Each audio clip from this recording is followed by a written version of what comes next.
lu yéeme mi ngi nii mbokk yi muy secret bu jëm si wàllu neb-neb ak suukar bekk damay njëkkee si ñi nga xam ne dañuy am jafe-jafe couple comme seen diggante yi ñaareel di faral di ñagas dañuy faral di jotee di xuloo toujours jàppal bàyyil ñoom ak seen jëkkër wala ñoom ak seen jabar wala ñoom ak ki ñuy bëgganteel ma leen si jox nag lu yéeme te am solo ak beneen bi nga xam ne itam dana tax ñi nga xam ne ñu ngi ut bëgg wërsëg bëgg bayra bëgg teraanga bëgg xéewal bëgg tawféex incha allah ginnaaw loolu pour ñi nga xam ne ñu ngi bëgg def istixaara du seetlu seen mbiru bopp wala lu jëm si wàllu diggante mën nga ñu yónnee message si numéro boobu noonu si whatsapp 76 605 63 19 secret bi nag yomb na yow mi nga xam ne yaa ko war a jëfandikoo si li may njëkk commencé mooy wàllu diggante bu dee góor la utal 9 bekk sukkar bu dee jigéen la utal 7 bekk sukkar nga ut ngëbul loxo si neb-neb mais da nga koy baxal diiru fukki minute ba fukki minute ak juróom su ko defee bu demee ba sedd nag nga segg ko da nga siy segg loo xam ne di nga ko mën a naan tuuti rek nga def si sa kaas bu ko defee nga ñaan sa digganteeg ki nga xam ne moom nga bëgg noonu lépp loo si bëgg rek ñaan ko si nga ëf ko si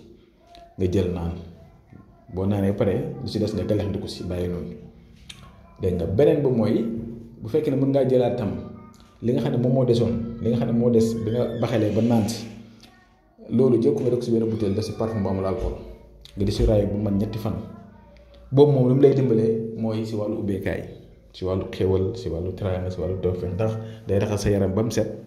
da lay dimbale si wàllu ubbeekaay boo utee mu yomb ngay faral di am bu fekkee ne yaa ngi am looy gëstu wala yaa ngi am looy yóotu nga mën ko jot dégg nga kon yooyu noonu maa ngi leen koy bàyyiloo xel ngeen bàyyi ko xel dafa nekk ay secret yu naturel yoo xam ne boo ko gisee nii mën na simple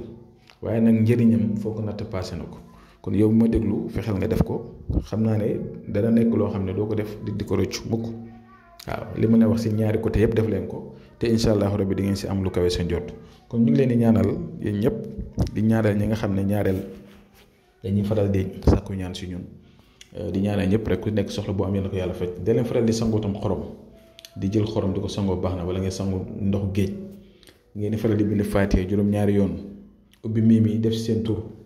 dégg nga di ko sangoo itam baax na da leen faral itam di góorgóorlu muy neefere mbaam mi baax na trop di ko faral di suuru baax na si yaram kon yëpp dafa nekk yoo xam ne yu am solo la te ñu ngi dëkk ak moom chaque jour ñu ngi koy gis mu nekk ay mbir yu yomb yu simple yoo xam ne mën nañ di ko faral di def kon dee leen faral di ko def di fonk nag li ngeen génnee sarax saraxu mburu saraxu fruit saraxu ndox tàndarma guru yooyu yëpp ay sarax yu baax la dégg nga ba pare itam di jaamu yàlla di julli di faral di set ak sell kon lu si des yal na yàlla jubal ñu yàlla dafa ñu jàmm ak teraanga ak tawféex lépp loo xam ne nit bëgg na ko fi daal di ko sàkku te mu gën si moom te mu nekk lu rafet te nekk lu neex yàlla yal na yàlla jotul leen ko kon incha allah rabbi xam naa dañuy ñëwaat si yeneen secret dañuy jëm yem fii rek di leen jox di daje bu subaa jàmm incha allah asalaamaaleykum wa rahmatullah wa barakatuhu